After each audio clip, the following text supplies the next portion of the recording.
Hello. Hi Amanda, how are you? Good, how are you? I'm good, thank you. We are doing our very first live. It's pretty exciting, isn't it? It is. While we're waiting for people to jump on, let's have a little bit of a discussion. It's going to sound like figuring this out a little bit. Okay. Tell me what you've been doing. We have been so busy, and I don't know how to describe being busy. Being busy for us means that a lot of families are going through turmoil. So, being busy as an organisation, it's bittersweet. We're able to cover overheads, which means we can help more people, and being able to be here for more people is certainly positive. I feel humbled to be able to be welcomed into people's families at a time when they're going through such vulnerabilities. But the stories and the stresses Hi Kendra, hi Trainer.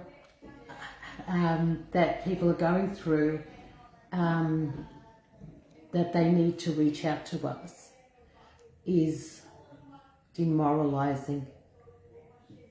But we get the satisfaction of being a positive support system during that time. So, while we're just waiting for a few more people to jump on, do you want to quickly run over our parent support group meeting we've got coming up? Absolutely. We're really excited to provide our free carer support group, and it's going to be held here at the offices of Autism Goals, and we're partnering up with the beautiful Miss Bonnie Papas, who is a mental health therapist, and we're going to be working really closely with Bonnie. We've got some really exciting things coming up with Bonnie, don't we? We do. The support group's just the first of many. It is, and the date for the support group, Amanda? It is on the, lucky I wrote it down, because we've got so many dates coming up with so many things we've got happening. The 17th of March. 17th of March, so come along.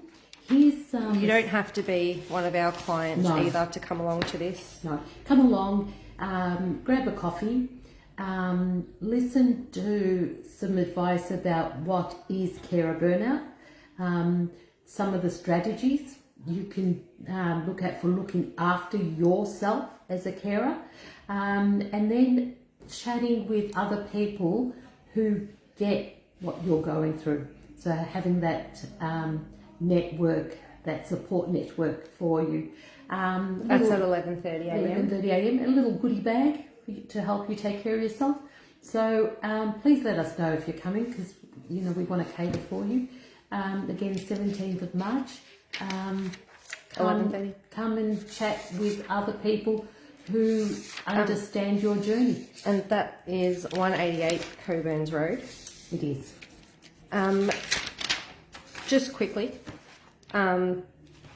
mention Our Good Friday appeal. Yeah, how we've partnered up with an amazing cause. We have, we're raising funds for the Good Friday appeal, and the reason we're doing that is it's a good cause, but secondly, a lot of our clients, our young people and not so young, have needed the support of the Royal Children's Hospital.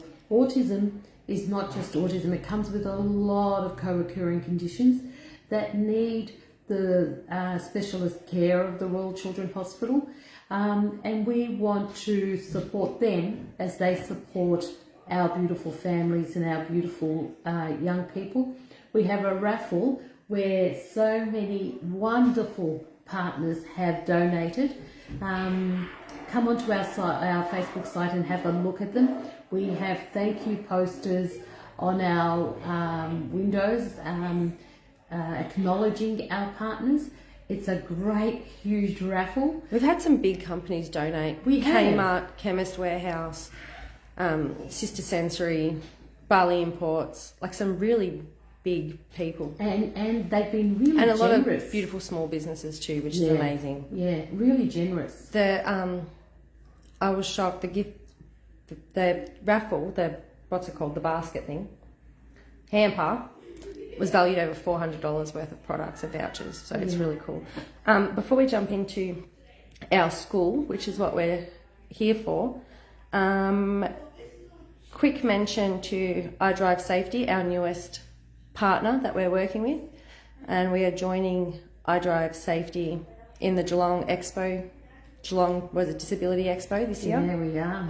They are an amazing company. What I love about them is that they share our philosophy in caring for our neurodivergent population and community. So in case people don't know, it is a drive school for neurodiverse children, and check them out they are on Facebook, and we'll be doing a lot of work with them too coming up. So what we're all here for, well, we've got quite a few people now, is our school, which is we are on track and hoping to open for 2027. We are. We're very excited about our school. In a way, we started thinking about the school. It started at the back of my mind pretty early on in our journey of autism goals, where often we were confronted with requiring a learning setting that would understand our beautiful young people, our neurodivergent students, who understood that if you remove barriers and you minimise barriers, our young people could and were able to achieve amazing things and becoming quite successful in their own career, in their right as experts in their career. What happened though was, I suppose I'll move back a bit, one of the things that I think we have excellent here in Australia is our legislation and our policies, both in the government system and the Catholic system, and policies that also guide our independent school system. Those laws, legislation, Disability Discriminations Act, Disability Standards for Education, Victoria Equal Opportunities Act 2010, and all the policies that the system's put in place and then fleshed out into the school policies are excellent. If they're implemented in the spirit that they're written, our young people, our students, would be able to have barriers minimised, and they'd be able to access those learning opportunities and really thrive and go into their passion areas and succeed. And let's face it, right now this world needs our young people. What happened though, the reality is, I'd often go into meetings with, our clients would come to me at a time when the homeschool relationship is fragmented. They've approached schools, they're fighting and pleading and negotiating and collaborating to get the support for their children so that they can then access their holistic learning, their learning as a whole person. That's where things came awry. Now, we would come in and we would chat to schools and say, look, this young person, these are the strengths that we should be, nurturing and developing and using to support the development of the areas that needed developing. The documents, we would, with some schools, brilliant. With others, not so much. And we would get the documents written, the individual learning plans. Some schools call them individual education plans. Catholic system is the personalised learning plans, and so forth and so forth. We would do those, but what happened was the implementation. The implementation fell. And we'd go back at the next meeting and things just didn't move. Things would fall apart. During this journey, though, I have to say, I have met some amazing teachers, amazing, beautiful, who really nurture. And the year that those kids are in with that teacher, there's not an issue. They thrive, they're happy, they're going to school. I've met some amazing principals and leadership teams. The issue is to get the teachers, those amazing teachers in every class, those amazing leadership teams in every school with that amazing knowledge across the board. And then we would have great outcomes. The reality is, in some schools there are amazing principals, some amazing teachers. In other schools, amazing teachers, maybe not so amazing principals, and so forth. And so parents would come to me and say, Pauline, tell me the best school to go to. Tell me where my child is going to have their needs met. And I wish I could say, this school, this school, this school. There are aspects of excellence. I am not saying there isn't. But what is lacking is that disconnect between what our kids need individually, not as a cohort, and the knowledge and the skills of the educators who are pivotal in making what those kids need become a reality. There was a disconnect. Now, we have special schools, and that's fine for those parents who choose that education system for their kids. Great. But there's a criteria. Your full-scale IQ, which is nothing more than a political score, doesn't tell you about the young person as a whole, has to be 70 or below. Mainstream school, anybody can access mainstream school. It doesn't matter what your cognitive is, if you are zoned to that school. And so if it's a school of 2,000 kids, but your young person has social issues and security issues and concerns of safety and anxiety, you need to take your child to that school with scattered skills and knowledge, facing a curriculum that is aimed at a year level, but then differentiated as much as possible for the different zones of proximal development. So, because you could go on about this for years, right? Yeah. How is our school going to be different to all of these? Great segue. So what we started thinking, and I started thinking, and my team started thinking, was we have to provide a place where the needs of our young people are identified with the strengths of our young people, with the knowledge and skills and the dedication of the leadership and educators to build a curriculum still based on roughly the Victorian curriculum, but adapted to fit the individual person with their passions. So if they're going to be doing reading and they're 14 years of age and their passion is tanks, why aren't we doing history of World War I, World War II, but looking at the different tanks and the engineering? Why isn't STEM looking at that from that point? You've still got the engineering skills, you've still got reading, you've still got research, you've still got critical analysis, and you've got an engaged learner. So our entire school is going to be one individual learning plan? Individual, yes. And you can do that. Which is why we're doing it. Yeah, absolutely. So right now we're working with VRQA, which is the Victorian Registration Qualifications Authority. They're the ones who give permissions for schools to be registered. And we're in discussions. We're having a meeting shortly with them. June, I'm pretty sure it is. Yeah, and that'll begin our writing of our policies, which we have already started. So, we've got to make sure that we've got policies that address the Disability Discrimination Act. that we have school-based policies that address the disability standards for education. We have policies for child safety. We have occupational health and safety. They're all mandated, and we've got to get those policies done.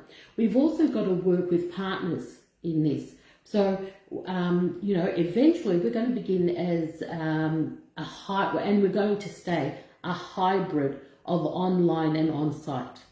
So we're going to have young people who are able to work online and feel comfortable, and it's okay with their sensory system, and that's fine. We're going to have others on site and working with them. We want to partner with allied health. The school will, when we build the school on site, it'll actually have access to autism goals. So the two will actually be in the same land, separated by hallway pathways, but we're going to access each other. We're going to have those allied health therapists who share our philosophy. It will be based on our shared philosophy. Now, initially, it will be online, and we have some young people working with us right now on site who are homeschool students who are working with our learning mentors. In our homeschool program. They will probably be our first on-site students when we first get our registration. But we're going to start off with, and we have to, because you can't just... Rome wasn't built in a day. Rome wasn't built in a day. And then we're going to expand. We're going to expand from preschool to year 10 initially, with after year 10, the senior years, yes, VCE and VCEM, the whole thing, VET, etc., but also with flexible learning pathways. Do you want to quickly explain what that is? That is something, so that, for example, if we have a student who is really into graphic animation and graphic designs for the gaming industry, the movie industry, etc., we'll partner with the boutique university. One campus is in Ballarat, and I'm sorry the name's gone, but anyway, as an example,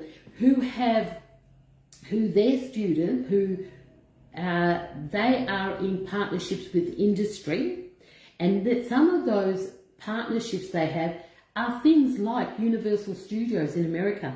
So their young people, who will be our students as well, will be supported, and they'll be working alongside those the creative team from Universal Studios, for example. There'll be those who are love and are passionate about pets and want to get into that field. They'll be working with us, but we'll be partnering with AIE. Thank you. AIE is it. Thank you, Courtney. Much. Thank you, Courtney. With zoos, vets. That's where their passion is. We will be that flexible learning pathway will be getting people to go into their passion in relation to their career. This is not rocket science. Schools could be doing this now, and there are programs at year 10, 11 and 12, but they don't always support our young people.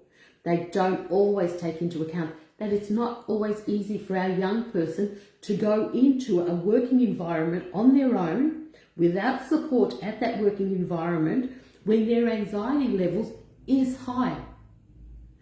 This is what our school's going to take care of. This is what we're aiming for.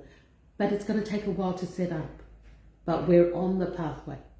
We've had very small initial discussions with the Melton Council, looking at sites and how can we be supported? Is there a possibility we can be supported? So that was one question that often came up a lot. Where will the site be? Look, I'm hoping it'll be here in Melton, and then down the track. So just to reiterate, we are starting in 2027 virtual. with options to some students to be working within autism goals for 2027. The next step is a virtual building where autism goals will move to the school premises. Absolutely. Just to recap. It will still remain hybrid. It will still offer online as well as on-site. That will always be part of our structure. Yeah? 100%. Yeah. So back to, so that answers that question. What else makes us different?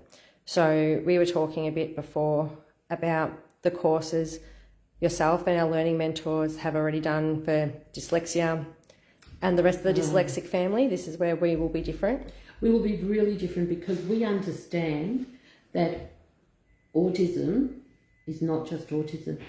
It comes with many and varied co-occurring conditions that add layers of complexity and challenges for our young people. Doesn't mean that they can't succeed and really thrive. Sorry, just 1 second. Will it be zoned? No, and no. I can't tell you what I think about zoning. I think I just did. No, it won't be zoned. We want to help. But we want to make sure that this is affordable to our young people. So the reason we're saying that is we will be a private school. It will be a private school, but that doesn't mean what we're working with is having the funding through the government. Governments fund education institutions, and we want it to be available to all the people we work with right now.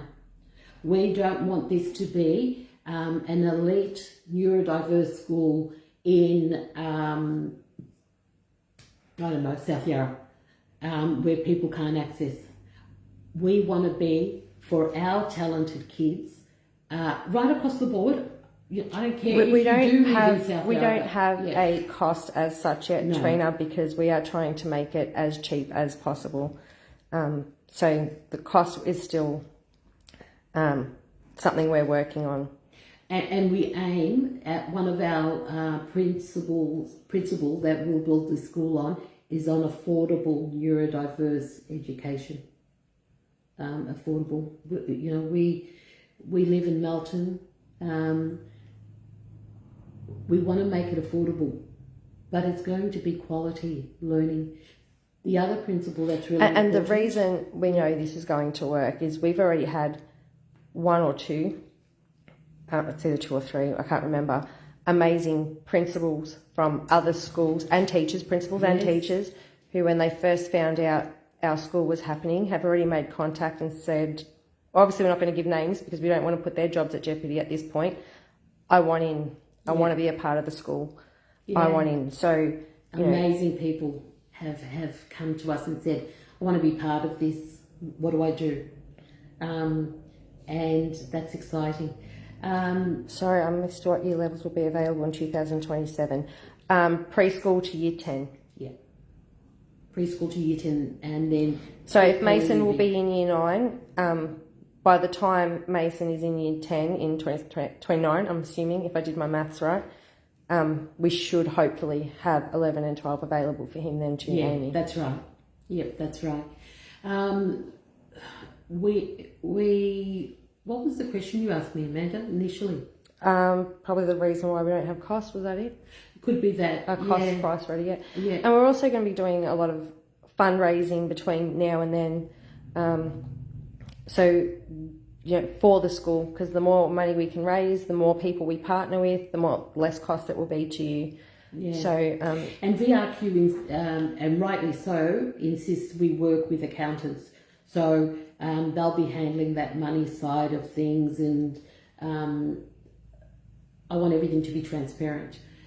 That's it. The second principle is about real, genuine, engaged learning. I've used examples before of young people who speak to me about such sophisticated thinking and learning, who get excited about a question and then quickly disappointed when the reaction they get from their educators. We want these young people to want to travel on their learning journey. We want them to be excited to be here every day. Sorry, will Madison be year 11 in 2027? Is that correct?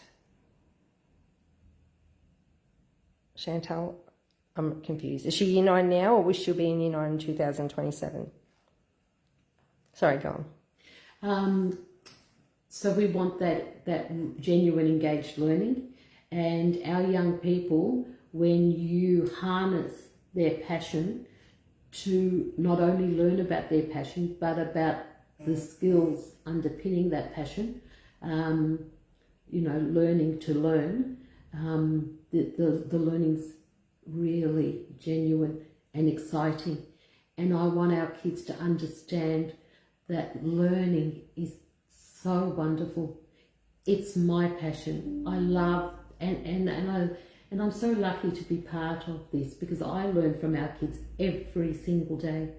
Not only as humans, they're the most amazing, compassionate humans, but their knowledge is amazing. I think our school's going to be vibrant. It's going to be exciting. We've got a lot of work to do to get there. I'm excited for our school. You know why I'm excited for our school? Because I think the term special gets thrown around a lot in this, where we are and what we do, like as in, the stereotype. I believe, and as someone who has neurodiverse children and a family full of neurodiverse children, they are special, but they are special in a way that is not understood. They are, and this is why sometimes I believe mainstream school doesn't work, because we are asking exceptional brains to be taught by average brains. Do you know what I mean by that? They are so smart. They're the Steve Jobs of the world. They're anything that has made our world better in society at this point, 90% of the time, has been created by someone who is neurodivergent. And we are asking somebody who is exceptional to fit in an ordinary box. But all of that is true. And I've actually learned to hate the term special, because I don't think it does justice to our young people. I think it's the term has almost become tokenistic. We're all special, we're all special, but our young people are amazing, and I think that's why we did a lot of thinking about the name of our school. Still thinking, but the input we got from people was great and informative, and from our neurodiverse children who gave us. So Madison's going to be in year 11 in 2027. We'll talk. I'm not closing the door to anything or anybody. We'll talk. Our school is not about closing off opportunities. It's about opening opportunities, and it's not about opening, it's about leaving the doors of opportunities open, a vast array of doors, so that our students can choose which door they want to enter, and then it's not because of which door is left open to them, it's which door do they choose that they want to go through. Let's talk about that as we get closer.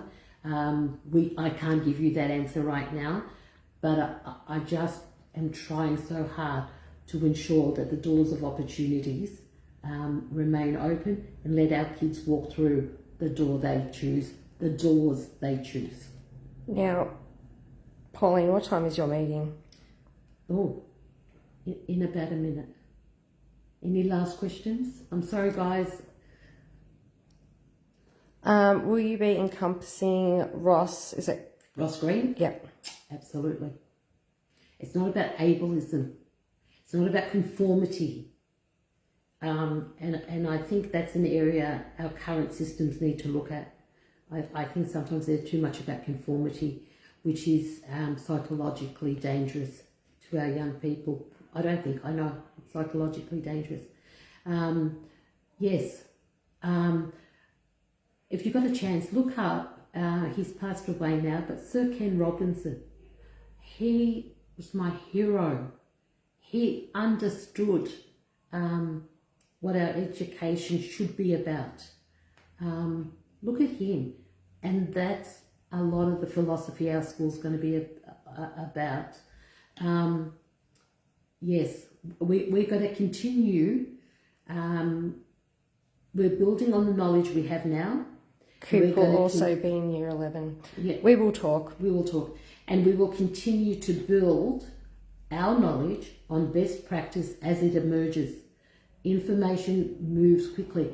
And we'll know by what we study and what we learn, but also instinctively, because we have our young people with us, talking to us every single day. And we listen. And yes, that's a gift, that we're able to listen. I think one of the biggest reasons we'll be successful is because we listen. Are IQ requirements the same as a special school? There's not going to be an IQ requirement. We're going to have individual learning plans that will be planned with the family and the student on entry, and then we will use that working document to guide our activities and then we will be talking along the way with the families and the student, especially students when it's appropriate and right, but we're not going to do this to the kids. We're going to do it with the students and the families. IQ, we've all got capacity, and we will work and help our kids according to their capacity. We're going to provide opportunities, not just for one cohort, but for our neuro cohort. So I've just been asked again a couple of times, where is the school? In 2027, it will be virtual with the option of students working within autism goals. Shortly after that, we're already in talks with councils to hopefully find a space in Melton where autism goals will move to the new space where the school will be at and continue to be a hybrid school. Absolutely. That's our plans right now. I'm sorry, guys, I've got to go on to a meeting. Are we making this Yes, we are going to be doing this. We're also just joined YouTube. If you want to follow us, we're going to be having longer series and things on YouTube. We're on TikTok. We're going to be doing social media to keep everybody in tune, focused. We're moving into all of that area. The next live for the school will be in June after our meeting. Yes. And that will be the next update. Feel free to email us at admin@autismgoals.com.au. Yep. And check out our website or phone us, because we have a lot of information on our website as well, and for other programs you may or may not know we're doing. Just before we finish, Amanda, can I just take a minute and be indulgent? I want to thank the families that work with us. I want to thank them for allowing us to be in their lives at vulnerable moments. We start off as strangers, but we don't stay strangers for long.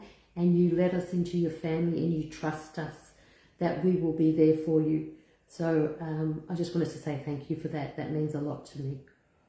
Thank you. Okay. Bye, Best everybody. you go and help who is next on the list. Have a good day. Bye, guys.